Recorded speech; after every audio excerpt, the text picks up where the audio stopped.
Fisher-Price recognises that every child is born with unique gifts and a distinct personality. Our role as parents is to embrace and celebrate who they truly are. This podcast was brought to you by Fisher-Price. Hello and welcome to another episode of Happy Mum, Happy Baby, the podcast. Happy Mum, Happy Baby, the book. It was something that I wrote last year. It covered my highs and lows, basically, of being a mum. It was a very honest account. And once I'd finished that, once it was published, I wanted that conversation to continue. So last year, I launched the podcast.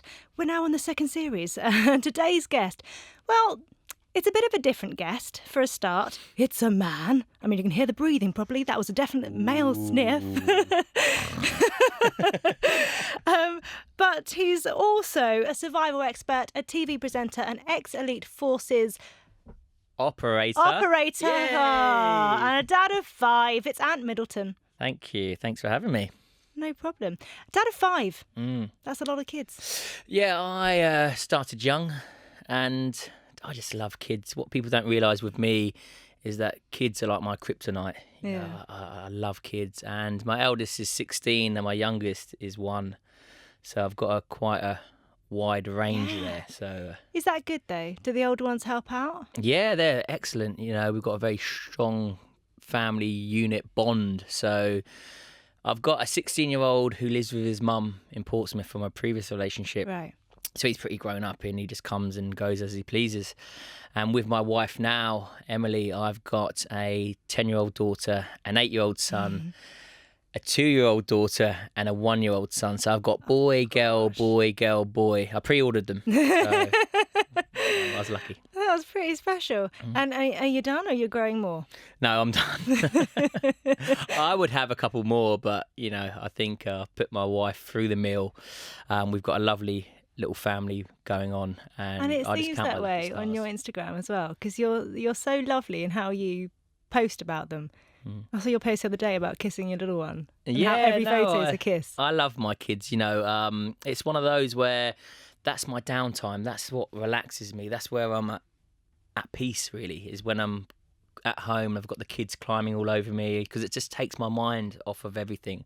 I focus on their innocence and on them as children, and, you know, trying to provide and give them the best opportunities in life that I can, even though they're young, you know, and all they need at this stage is love and attention. You know, thinking about how I grew up, I just want to be able to give them a lot more options than I had, put it that way. Yeah, and you knew pretty young that you wanted to go into the armed forces, right? Yeah, I sort of joined when I was 16. I sort of knew from the age of 14, and I was quite a sort of hyper competitive child, you know, so I always wanted that challenge, but I always wanted to be self-sufficient. I wanted to stand on my own 2 feet. I wanted to be on my own, even though I come from one of 6. Oh wow, so you're from a big family anyway. Yeah, exactly. Okay. So that's why kids, I'm just like kids. But yeah, I wanted to sort of pull away from that large family sort of mould and try and make something of myself. So I joined the army at the age of 16. I can't. For your mum, that must have been such a terrifying prospect. Well, when I look at 16-year-olds now... Well, you've got a 16-year-old. Yes, so exactly. So if your 16-year-old son turned around to you now, like, what would you... how do you feel? You know, I work hard so I can give them options, but ultimately, if that's what he wanted to do, then I would coach him and make sure that he went down the right avenues. I wouldn't necessarily sort of push him into it. Yeah. But listen, if he wants to do it, then I'll support him. Must just be such a tough Would thing. I really, though? That's Please, the thing, because I don't do think it. it's one thing putting yourself in those situations and having put yourself in those situations before, but knowing what your son is potentially putting himself into that position, or daughter, you know, either way. Yeah, no, I wouldn't like to see my son exposed to what I've seen and done. But it's one of those, you know, I'd be a hypocrite if I said no. You know, all my children are active. They're all adventurous. They all like to drive me crazy and drag me here, there and everywhere. So very much like myself as a kid. So I can relate to that. And I suppose it's just getting out there and finding your own feet, you know, figuring it out for yourself. I suppose those late teenage years, you know, they sort of want to separate themselves like I did. Yeah. find their own feet and then maybe come back later on in their early 20s and go, do you know what, Dad, maybe you can help me out a bit now. Yeah. So we'll see. And you were talking about them being adventurous and stuff. When you are here, because you do go away for a long period of time, but when you're here, what are the things that you do together? Are you setting them challenges? Are you camping in the garden? What do you do? I'm not doing a SAS Who Dares Wins at home, that's With for the sure, 1-year-old. because they're the ones that down. are running me ragged. If anything, I'm one of the recruits. We get out and about quite a lot. We're not this sort of PlayStation or Xbox generation, even though my kids have it, but I like to get them out and about. I like to make sure they stay active, and it's one of those anyway. They let me know. They drive me crazy in the house, and before I know it, I'm in the woods making a den, or I've got my brand new trainers that I've bought are covered in mud, and so they keep me on my toes. But I like to keep them out. I like to get them out, and I like to just stimulate their minds, let them know, give them as much experience as I can about life and about what's out there. And it's a shame nowadays. You look at just going back. I do quite a lot of study on my children and the modern day sort of child. And you look at dictionaries nowadays. You don't find much on wildlife or on trees it's all about technology, computers. There's certain words in the dictionary that are taken out, which I find I didn't even know they took them out. I thought they only added. No, they're being replaced. Right, okay. With certain sort of modern day features, modern day materialistic stuff, which is all orientated towards technology. So it saddens me that happens. So I just try and keep the raw basics of life, the old survival instincts, the old, going out with your survival handbook like I used to do, and building bow and arrows and spears, and playing in the woods. I think that's forgotten. That's overseen far too much nowadays. So I try to install as much as that as I can in them. Because there's always a balance, isn't there? Because you kind of want them to have that. Know what that technology side is. Sure. That technology, because you don't want them to go to school and be behind, or everyone else be doing it. But at the same time, you want them to just enjoy the things that the raw basics of life, what right? Makes life. It's exactly that. I want them to keep current and move with the times. It's very important that they do that, but I don't want them to forget ultimately the basics of life. And it's just down to that raw sort of gritty survival, and just what you would do if you found yourself on your own, or what would you do if you were lost, and just the bare basics, even down to you are teaching swimming them and survival like instincts. I like to just sort of when I take them out, for example, if I'm going to a water park or to Disneyland or wherever it may be, the first thing I make sure that they do is identify a prominent reference point.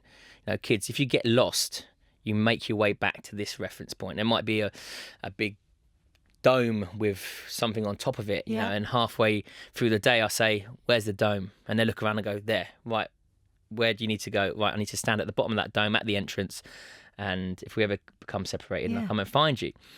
So I'm always aware, and I'm always, and I think it's very important. And I said it to someone the other day. We were out, we were snowboarding. I was snowboarding with my son, Gabriel, who's 8 years old. And at the bottom of the slope, there was this big pub, and where everyone partied, but had a massive red heart on it. Right. And I wouldn't really tell them to go to a pub, but it's so prominent. You could see it at the top of the slopes. I said, if we get separated or you fall or whatever it may be, just go to that heart.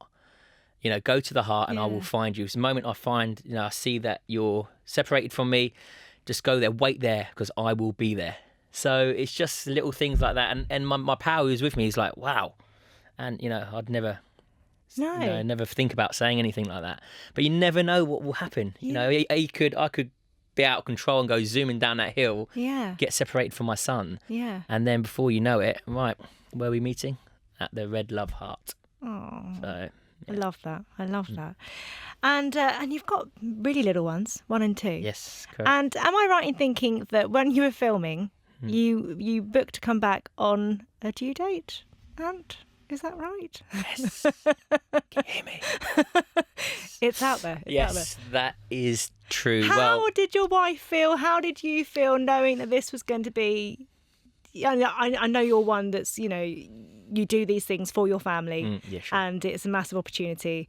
But that, like, how much communication was there? Did you know if she'd already had the baby? You know, like, all that, what was going through your head when you were out there for that 3 months? 3 months or 2 months? When this commission came up, she wasn't yet pregnant. Right. So, excuse me, it's Nando's. Always repeating. She wasn't yet pregnant. So when the commission dates came in, Yeah. I knew that I'd be leaving when she was 7 months pregnant. And I knew that I'd have no contact with her whatsoever because we had to keep it authentic. Yeah. We were reenacting the Mutiny on the Bounty from 1789. So back then they had no technology. So we kept it as authentic as possible. But we were due to do it in 6 weeks. So it gave me a 2-week buffer. I was like, don't worry about it. I'll be back. And my wife could see that I was excited. She's like, just go and do what you need to do. You know, go off and play. I was like an excited kid. You know, Yeah. Can I do it? She's like, yes, go. But we ended up taking 8 weeks to do it. So as I hit the beach that morning, obviously I got straight on the phone to her, and I think through gritted teeth, she's like, you do realise it's my due date? And I was like... So you hadn't even been able to tell her that you were going to be 2 weeks? No, I spoke to her for 2 months. Oh, my gosh. So I didn't even know if she had the baby, but I was thinking to myself, please. But she was late with all the others, so obviously I was good, right? That was my theory behind it anyway. So through gritted teeth, she said this, and the protocol was that we have 5 days R&R in Bali, right? Because we needed to unwind. I would not be that and I wasn't even brave No, enough. no, She no. was like, "Obviously, you're coming home tomorrow morning, aren't you, darling?" And I was like, "Yes, darling." You know, I wasn't even going to say, "Well, the lads are going to Bali for 5." No.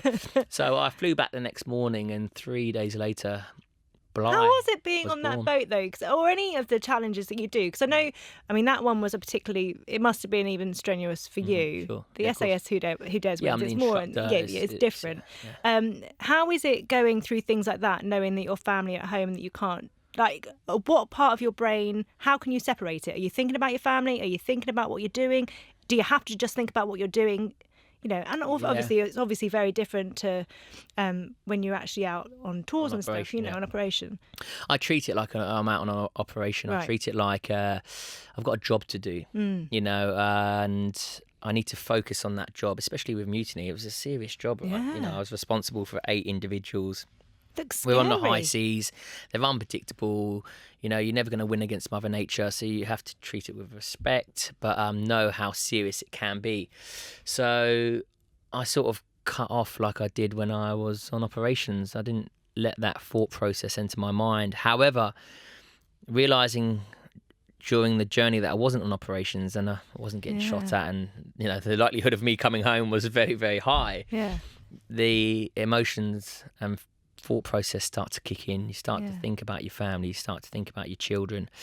And it was the first time really that in a job that serious that I could really let that take control of me. You know, I could let that actually guide me through rather than being on operations where, you know, don't talk to me unless the kids are in hospital or there's an emergency, then that's the only time I need to know. Apart from that, I don't need to be distracted.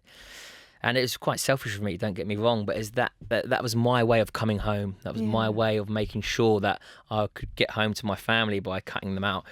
But with this work, it's quite nice because actually, now that I do think about them and I do let that emotional side sort of take over, it helps me out a driving lot. force now. Yeah, it's my driving force, and it's opened up a whole sort of lease of life for me, if I'm being completely honest, you know. And it's emotions I used to think were, you know, weakness, and, you know, you shouldn't really as a man show your emotions, all this sort of macho-ness. But now I've sort of gone, hopefully not completely the other way, but, have you opened the floodgates? you know, as you see when I got on mutiny, when I got onto the beach, you know, just the thought of going home to my family, getting the men home safely to their loved ones and in one piece, you know, I let my emotions take over, and I'm glad I did, because it's something that I should be proud of, and it's something that's in there anyway. So if it's telling you to get out, and after that sort of emotional dump, you know, you feel elated, you feel, you know, it helps you sort of acknowledge what you've achieved and what you've done. Yeah. And emotion is a big part of it. Yeah, totally. It's like when my wife gave birth. Every single time I never cried in front of my wife ever. But when she gave birth, every single time I found myself crying, because one, you're so relieved that the baby's okay, then you're relieved that your wife's okay. That's where the emotion comes from, and it's that everyone's okay. It's that sort of emotional dump.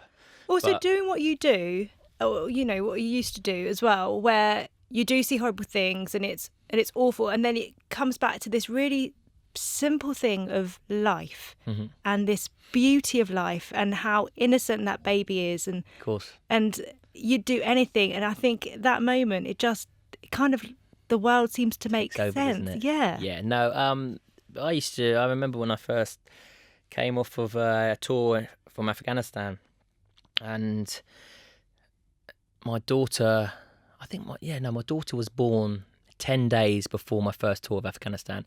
So she was born, and 10 days later I deployed to Afghanistan for 6 months. And then after 6 months I came back, and I can remember literally being in a war zone in a firefight a couple of days before.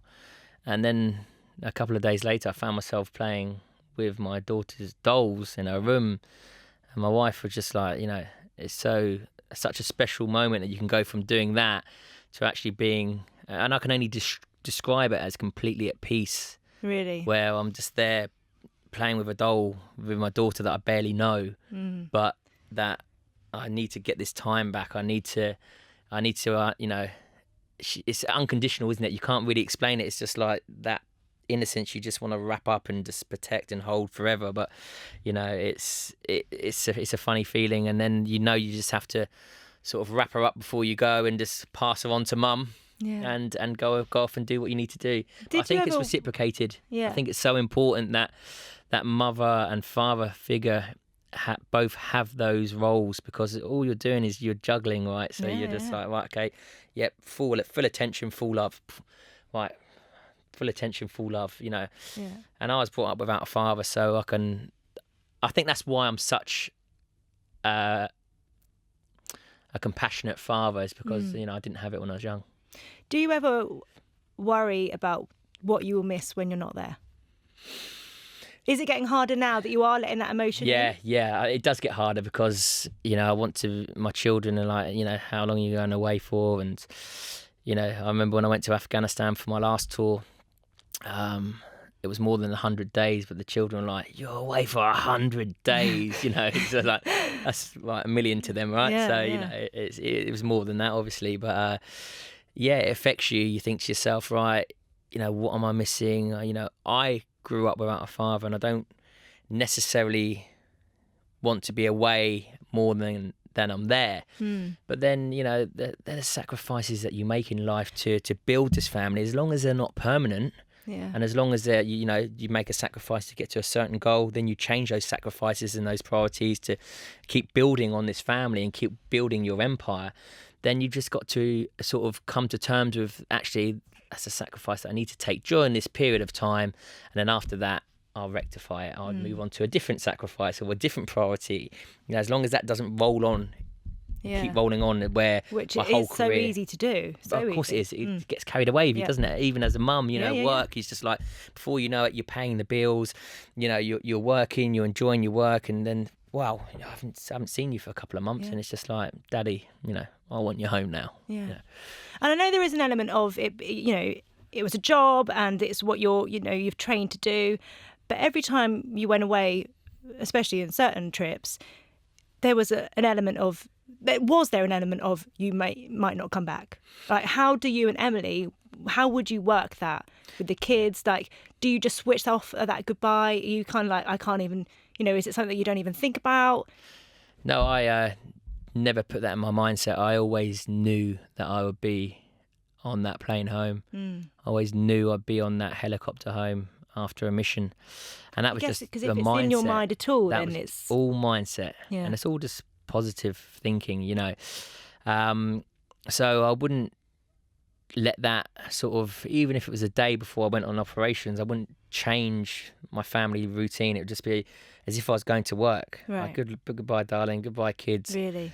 Daddy will be home soon. Yeah. So I didn't want to leave them with that thought process in their minds by saying, right, I've noticed a different tone in his voice. He's acting a bit strangely here. Something's not right. You know, and then for to leave them for 6 months, you can do that for a day or two, and then you come back for 6 months to leave that thought process with them. It's not fair. Yeah. So it's just a case of, I'm going to work. I will be home, and I'll see. You know, and if you know, not everyone comes home, I take, you know, put my hands up to that, but.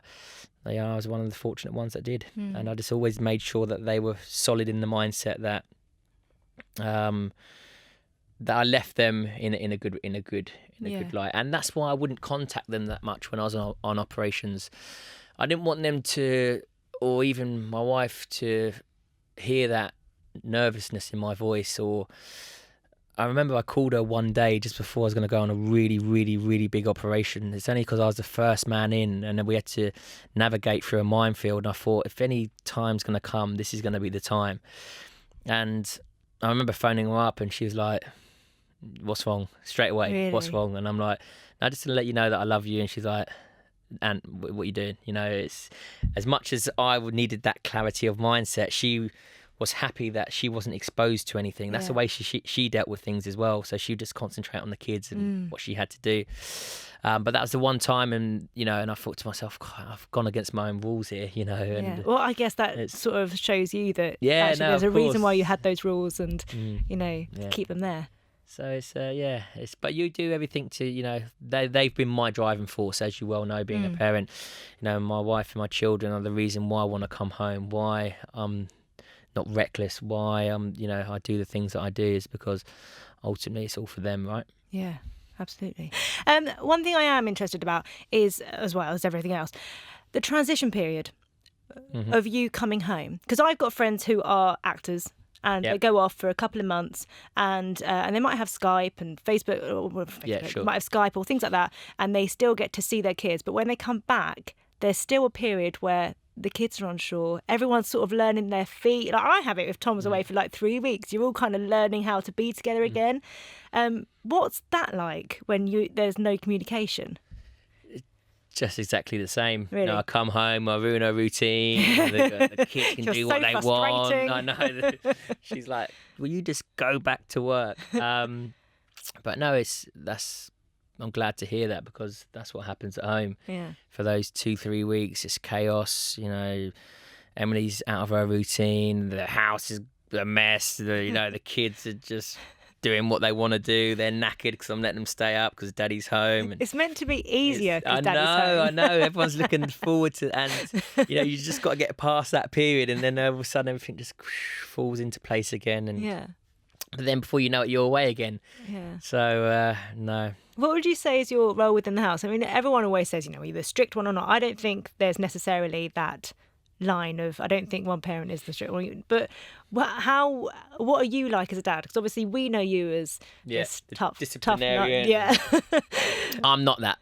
Emily's a disciplinarian, even though she's not strict. We're not strict parents. I like to communicate with my children. You know, I don't like to shout at them. I don't like to scare them. I don't think they should be scared into doing things or fearful into being told off. You know, you should really just sit them down, and because that's what I was fearful when I was young of doing things wrong, and you live your life on the edge as a child, you know, and you think to yourself. So I'm very much... What do you think has made you want to reason with them? Is it the way that you were brought up, or is it your job? Is it like, at what point have you kind of gone, actually, I want this to be different? No, because if people sit me down and talk, you know, I'll have someone shout at me all day long, and all I do is either, you know, turn into the Hulk, or I just cut it out, because that's what's, you know, people have done that to me my whole life, and has no effect on me. Yeah. So when people actually sit me down and talk to me and go, right, and this is what, then I take it all on board. You learn from it, right? Yeah. Now, rather than just being that shouty, you know, for me to when I do raise my voice, which I do on the rare occasion, then everyone just, you know, everyone's like, we must have done something really, really bad now, you know, and that's because either they put themselves in harm's way, or they've done something dangerous that can harm them or the children, or, you know, it's never. But if they, I don't know, it's just what's always been installed into me. You know, I've always thought that, if you sit down with people and talk to them, then, I wouldn't shout at you if you've done something wrong. I wouldn't shout at you. So why would I No, shout at my kids? exactly, I'd say, innocent obviously speak to them on a different level, but I wouldn't, so, if you don't do it to everyday people, then why on earth would you treat your kids like that? It doesn't make, do you know what I mean? It doesn't make sense to me. So I just go with my instinct, and, sometimes I'm right, sometimes I'm wrong. But that's parenting, Well, and sometimes shouting is counterproductive anyway. You're not going to get the best out of anyone. No, and, you see SAS Who Dares Wins, and people think, I'm this, disciplinarian, but that's the military side of things. We need to install discipline into these guys in 10 days, so that whole, this is what you do, this is what needs to be done, that's that whole sort of military mentality. But, that's work. Yeah. Even though I'm two different beasts. When I'm at work, I'm used to dealing with life or death. Ultimately, when we go, everything that we train for and we do is to prepare us for war, which is life or death. So it has to be serious. It has to be tuned. It has to be on the ball. Yeah. So the moment you make one mistake, you're dead, or someone else is dead, and you've got to live with that, right? So that's that seriousness of my work life. And then when I go into my home life, I'm completely like one scale. I'm on the other end of the spectrum, because that's who I am. Ultimately, I like to think I'm a nice guy, and but when I'm at work, I work, and when I'm at home, I'm at home. It's kind of giving you a different perspective, I think. Of, no, definitely. And my wife always says, and I say to my wife, she's the only person that truly knows me, because she says sometimes when I act stupid or I do stuff, she's like, if only your fans could see you now. Do you feel that pressure though of maintaining that SAS guy? No, I don't, image? because when I'm at work, that is me. Yeah. When I'm at work and I'm doing something serious, like with mutiny and my survival, it's serious stuff. Yeah. It is serious stuff. So, but I've got a light-hearted side to me. But when something needs to be done, I'm very sort of regimental. It needs to be done. I'm going to get the job done. And then when it's time to relax, and I'll have a joke and a laugh, and but work's work, and I never mix business with pleasure. Right. I'm one of these people that it doesn't work for me. I need to get to work, and I need to do what needs to be done. Boom. And then when I get home, right, I need to be a father. I need to be a good husband as I can be. How do I do that? So that's just me. It works for me. Yeah. It works for my family. It works for my wife, and hopefully it will work for my kids. Yeah. Well, it sounds like it is. Yeah, I'm not doing too badly. I was quite surprised watching SAS Who Dares Wins about how much emotion was in it. I watched it and I did not expect to cry. I watched parts of it and was like, oh, I can't. When the twins had a fight, there's a scene basically where these two twins, one of them picks the other, they spar each other, or they can only hit each other in the face, which I think is a bit mean. And I, as a mum watching that, I was a bit like, oh, if that was my sons. And you said, why did he pick his brother? There is that. Idiot. But there's parts of the show that I didn't realise, but it would be so emotional. And you're saying about emotion and having that military background where it was, you don't cry, you don't you show this, but you don't have that rule with your kids, and how, because obviously you want them to know that emotion is fine, and we're all now about you don't cry like a girl, you don't say certain things. I think there's a fine line. I think there's that fully exposure to emotion where every time my son gets told off, he cries. No, come on, son. Have a bit of a stiffer upper lip. But if you've got something that's going on and you need to tell me, then you tell me however you need to tell me, son. That's fine. Yeah. But I think, we live in a cruel world. We live in a sort of a society where nothing's perfect, obviously. So, people are going to take advantage of your softer side, of your emotional side. So I do try and make sure that he controls his emotions. Right. And I do say to him, right, son, come on. You're a little man now, have a stiffer upper lip. Or if he was to fall over and hurt his knee and they look up at you, avoid eye contact, because the moment he sees my eyes, he's going to start crying. And but however, if that was my daughter, I'll be over there straight away to pamper. Isn't that interesting, though? So, So yeah. you wouldn't treat both of them the same, even though your daughter's older. Yeah. You wouldn't treat both of them the same. No, because I think, when you look at women, and everyone says about this equality, and don't get me wrong, if you can do the job, then do it. But I'm a truthful speaker. We're two different machines. It's different machines for different jobs. Women's anatomy and body are built differently to men's, and we run on testosterone, you run on estrogen. It's two different makeups. So, trying to fit people into places where they don't necessarily belong, or where their strengths aren't, just to make something fit. I've still got that sort of old schoolish mentality where I believe, no, actually, that let the boy do that, or actually, no, go on, girl, you go and do that.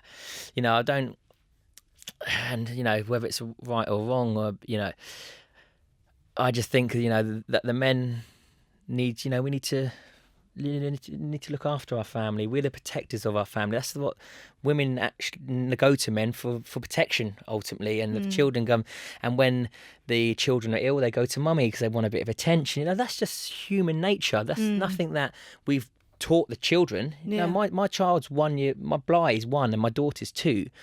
When they want to play, and they play with me, but when they're ill, they go to mummy, because that's we haven't taught them to do that. Yeah, that happens naturally. When you try and mess with that nature, when you try and sort of interfere with those dynamics, then that's when you're actually causing a problem that's not there. Yeah. Does that make sense? Yeah, it does. It's I just roll with it, and whatever comes naturally, I think, and it does. Some things come naturally to men, some things come naturally to women. And that's the way life is. Do you ever feel yourself, though, when you say, like, have a stiffer lip, or, do you ever feel, part of you ever go, oh, like, at what point does that kick in? Because obviously he is getting older. At what point do you kind of go, oh, but I just want to cuddle you and say, are you all right? Or is it just like, no, all the time, come on. all the time. If I could wrap him up in cotton wool and have him attached to me on a baby harness all day, and he's 8 years old, which I don't think he'd like, then I would. But it's like he does Muay Thai, my son. He fights. Gosh, that must be difficult seeing your kids. If his mum takes him to Muay Thai, right. If he gets hit in the face, or if he gets hit, he'll cry. I would blooming cry. If I take him to Muay Thai, for example, he'd get hit, and he'd take a look, and you see his eyes when they look at me, and I just give him a nod to say, it's okay, son. Yeah. Just use that reassurance. harness that aggression, and use it. That's life.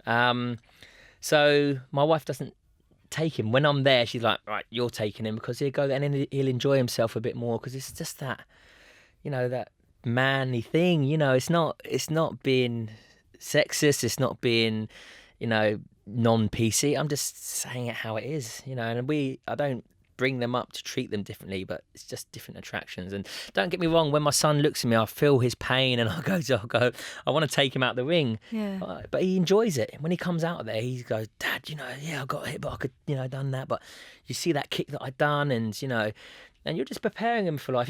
If he says to me, Dad, I don't want to fight no more, I don't want to train anymore, there's no way in a million years that I'd push him. Right. He enjoys doing it. He loves doing it. And, you get that sort of fear and that nervousness when he comes up to a fight. But when he comes out the other end, he loves it. He wants to get back in the ring. He wants to go back into training.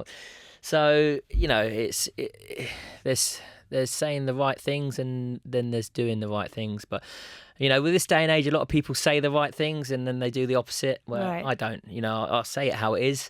And in my eyes, in my heart of hearts, I know that I think that I'm doing the right thing. Yeah. Then that's and they're all that happy. matters. Yeah, and they're happy. Yeah, of course. That's it. That's the main thing. That's all they need. All they need at this age is love and to make sure that they're happy. They don't need anything else. Do you feel like you're enjoying fatherhood a lot more now? Yeah, definitely, 100%. Because I haven't got that emotional cut-off. Mm-hmm. So I'm starting to, I want to know, when I'm away, I want to know my daughter, how's she done on horse riding? My son's fight, how did he get on? Or swimming lessons, I'm big, that's a life skill. That's something I will drill into my children. Right. I will force them to go swimming. because it's a life skill. It's something that they need to learn. Yeah. So, you know, I'm always curious on how they're doing, and I always want to hear their stories because that's what keeps me going. I'm like, oh, cool. And the kids are okay, and Emily's okay, and everything's okay at home. The fort's solid at home, you know, so it allows me to do what I need to do, and to the best of my ability, because I'm not being sidetracked, or, you know, my thought process is in my work when I'm at work. So it's such a lovely combination that Emily allows me to go out and work, knowing that she's working harder back at home just to keep this foundation, to keep this empire going. All I'm doing is feeding into it, really. Does that make sense? Yeah. How did you change? Do you feel yourself change when your babies came along? Yeah, I just felt... Do you know what? I don't know if it was a good feeling at first, because I felt that it was a good feeling because I naturally love children. I naturally love my children. But that whole fear of sort of, you know, something could happen to them, or, you know, not being there 24 hours to protect them. Yeah. You know, I think about that a lot. Do you? Still now? Yeah, still now. And I think to myself, you know, what would happen, you know, if I, you know, and that thought process does come in, and it's a horrible feeling to have, because you're so protective and you're so, you know, you've got that unconditional love. You know, these thoughts kick in every now and then. I think, should I be at home? Or, you know, is it fair to leave Emily with all this responsibility?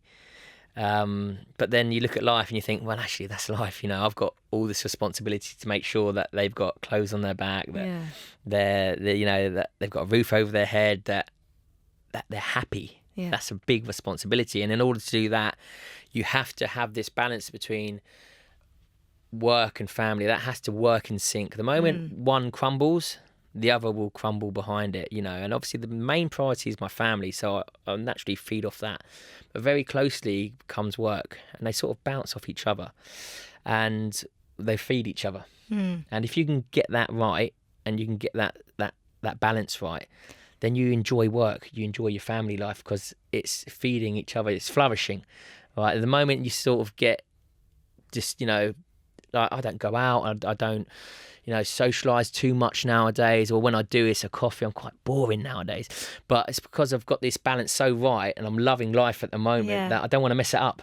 You know, it's working. It's amazing that you've got the balance. I literally feel like I'm still juggling. I'm a bit like this. But you do. You always juggle. This mould everywhere. is always moving. There's no set mould. The mould's always moving. But as long as it's within that mould, okay, and it doesn't spill out, this mould is always changing. It's always moving. That's what happens. Yeah. You know, things fit into here, and this whole juggling effect, as you said.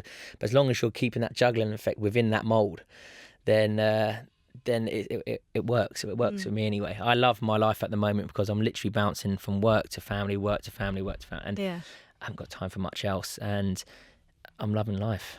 So funny, people always say to me, how do you do it all? I'm like, well, I don't see friends and I don't sleep. It's amazing.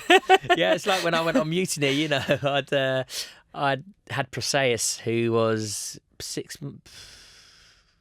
a couple of months when I left on Mutiny, so I was used to these sleepless nights. So after like a week, when everyone was just like, oh, I was like, right guys, let's do. They're like, where are you getting your energy from? I'm like, I've got 4 children at that time. I had 4 children, and a baby of 6 months. So but that's what, you know, that's what gets us into our lifestyle. That's what gets us up out of bed, right? Yeah. We don't need an alarm clock, do we? No, I don't actually know the last time I set my alarm. Yeah, no. What time are you waking up in the morning with the kids? Probably about 5:45. Same. 6 o'clock. If it's 5:15, I'm always like, no. Yeah, no. But there's no way back. SAS grip on them. I don't know. That's the thing, though, isn't it? I think if it's a 5:15 wake up, you're just like, it's so close to. But they're not going to go back to sleep. And you can't nod off, can you? You can't nod off. By the time you nod off and you get back into that deep sleep, you're just like, oh no, I've got to get up. So. Don't punish yourself. Don't do it to yourself. Just get up. Just get up. It's almost like a form of torture. You'd probably say different. Yeah. But do you know what? It is. It is. That's why probably I made a good Special Forces operator. There we go. I was already trained in it with my 16-year-old. Do you experience dad guilt at all? Because mum guilt, is going to work. I think you never feel like whatever you do, you experience guilt, whether you're at work, whether you're at home, when you feel like you should be at work, whatever you do with your children, I feel like there is some sort of guilt attached. I do experience that guilt. And, the whole, I need to go to this event for networking. Yeah. Or I need to go to this event because I'm tied into this contract, or I need to go to this event because it's a charity event. Yeah. And you're really being a busy fool, right? Do I need to be there? Yes, I do, because I need to show my face, and I know there's going to be important people there, and if I need to mix, and I need to show them that I'm keen. But am I getting paid to do it? Is it having an immediate effect on my family life? No, it's not, because it's not paying the bills. It's not, but it needs to be done. So that's when I have dad guilt, when I've got 3 events on the trot and I'm out for 3 nights on the trot, and I'm coming in at like 11 o'clock or whatever. And because it's work. Emily's like, "Are you getting paid for this?" I'm like, "No." "Are you getting paid for tomorrow night?" "No." "How about Friday night?" I'm like, "No." So dad guilt does kick in, and I show my face, do what I need to do. But then you get to these events and you realise how important it was. Yeah. But obviously Emily doesn't, because she's sat at home, or she's doing whatever she's out with. She doesn't realise, the effects that meeting has had. And that must be quite difficult, because now you're doing things and they're essentially fun. Yes. A lot of the things you're doing are for fun. So whereas you would have been away before and it's not fun, now it's she like, sort of knew I was in a conflict zone. She's like, where are you going to go from here? But now, she does. She's like, you're off around the world, doing your thing. And then she might sit on a call that I've got on loudspeaker, or she might read some emails just to keep her in the loop what's going on. And she's like, no, actually, I just had a little moment there, it's but I think it's just communication. I think that's a big part of a relationship which I sort of failed for many years, was being able to communicate, because you couldn't talk about what you'd done, you couldn't talk about where you were going, because you couldn't have that leak, that security leak. And I sort of carried that on over, but we communicate. Or, even to the point if she's feeling a bit, just to put her mind at ease. And same with me, to put my mind at ease. We communicate on a level where we literally just, any little thing that's bothering you, just tell me, because it's probably nowhere near as bad as you're thinking, or it's worse than you're thinking. No, it's never worse, But do you know what I mean? So I think communication for any family is key. Yeah. And you come from a big family, you have a big family. Mm-hmm. Have you got any tips for people that are maybe going to have big families? Yeah, I'm a big believer that, don't just bring, children into this world just to make relationships better, to try and, because you think there's something missing. I think that's... ultimately it's not going to work. I've been there and I've done it. Well, it's not an easy ride, is it? It's not an easy ride. And make sure you're in a good position. Make sure that you can offer these children choices. I'm not talking about 10 for, I'm talking about a couple of choices in life, or a couple of direct, make sure that you've got enough time and I'd even say, people hate to mention it, but enough finance to be able to bring these children in, to give them the best life that you want to give them. Ultimately, it's not just a case of banging out loads of kids and it's going to sell, because it before you know it, the kids' lives aren't really enriched. They're missing out on certain things, and because you didn't actually sit down and think about it. So if you're thinking about having a big family, I would say definitely sit down and think about it. And that's what myself and my wife did. That's why we had Shyla and Gabriel, who's 10 and 8, is because at that time, we were in a good place. We wanted 2 children, and then 6 years later, we found ourselves in another good position. We were like, do you know what? Let's extend the family. I think you should really sit down and think about it, and make sure that you're doing it with the right person, and that you're both going to give 110% at it. That's the logical way of thinking. And people say, no, just bring kids into the world, they change your life. And I don't think like that. You've asked for my advice, and I would say sit down, think about it. It's a responsibility, not just for 18 for life. Yeah. You know, so you've got to make sure that you look after them all. If I could have them in my house when they're 30, 40, you know, at this stage in my life, I would. Right. You know, I love my kids. Yeah. My daughter says to me, she went, yeah, when I move out, and I'm like, I'm like, say that again. She's like, when I was like, listen, I'm going to build you a house on my grounds. You'll be fine. I'll build you a little outhouse. You can have your own room, your own.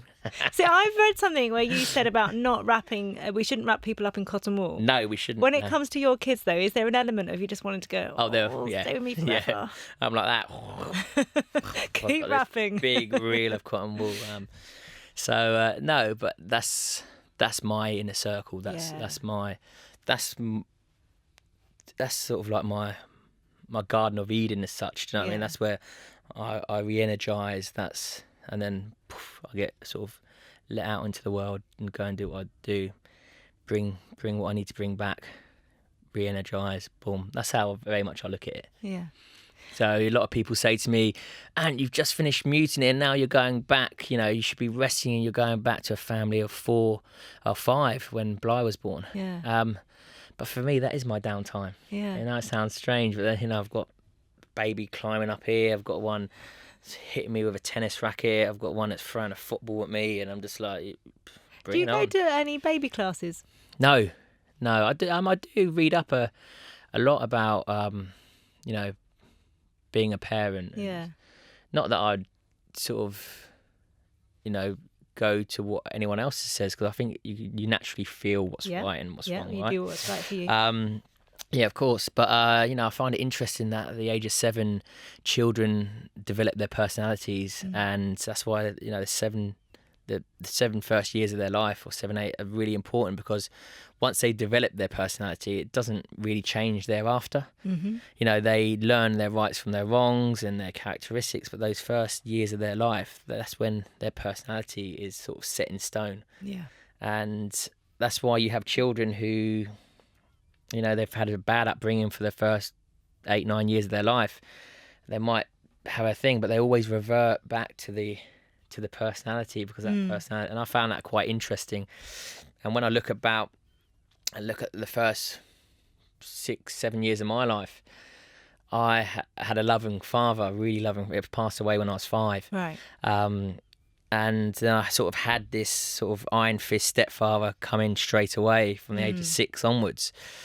But if I would have had my stepfather's personality, then I'd probably be this sort of like this ruthless, you know, man's man, sort of like, what you crying for, you know, sort of. Yeah. But I haven't. I've got this me at my purest, and me, you know, reverting back to my personality as this loving adult that, you know, wants to help everyone, that wants to be there, that wants to, and that comes from my father for the first 5 years that he gave me. Yeah. And I can remember sort of him never laying a finger on me. I remember one day I pushed my friend down the stairs, and my father came out and he sort of looked at me, and I was like, and he just brought me down to the bottom of the stairs, put us both together, and started talking to me, right, saying, look, you shouldn't be doing it. And it's the first time that I thought I was in trouble. And then I look at my personality and how I'm with my kids, that sort of formula, I think it does work, because I think to myself, wow, I've had 2 different completely sort of role models in my life who couldn't be more different. But I've always reverted back to my purest, which is my father, who installed that into me in the first 5 years. Does that make sense? It does make sense. So it's quite interesting. So. Do you think you use more of your dad in your home life then, maybe a bit of your stepdad? Oh yeah, in the other? yeah. Do you know what? And you know, I'm grateful for his time, and you know, it's but I used to flick between the two to get to do what I needed to do and to get the job done. But now I sort of completely revert back now to, I know what I'm capable of. I've got nothing to prove. Yeah. I know what I've done. I know where I've been, and this sort of whole humble side has hit me, where I think, 6, 7 years ago, it would have been this more arrogant, big-headed type of, bit blasé, a bit mad type of guy. But I've definitely gone back to my default setting, which is my father, which is great. Yeah. So at the end of every podcast, ask Yes. people to I've been complete. chatting away, haven't I? No, I have been really enjoying running it. for about an hour. No, I've really been enjoying it. It's really fascinating. And that's the thing about the podcast. I think even if, everyone's different and everyone's outlooks are different, but I think it's so important that we share. Yeah, of course, 100%. And the listeners, they either agree with certain stuff or they might not. But that's great. I think it's about finding the bits that you connect with. Yeah. And you talk so well. I could listen to you all day. So I want you to finish these 3 sentences. Being a dad means... Being loving, being caring. I love that. Since having children, I I've become a lot softer. Well, I didn't make you cry, so you're not that soft. Well, I'm not crying now. No, I'm joking. I'm not crying. I'm not crying, everyone. But I'm happy when... I'm with my family. Oh, well, I don't doubt it. It's been lovely talking to you. No, Thank lovely you so talking much to you. for coming on. No, you're Thank most you. welcome. Thank you for having me. Not at all. Thank It's been you. a pleasure. Happy Mum, Happy Baby is brought to you in association with Fisher-Price. Fisher-Price toys are a great way to mark a child's special milestones, as well as support their everyday play, giving parents a helping hand so they can focus on the most important job in the world, nurturing their child's development.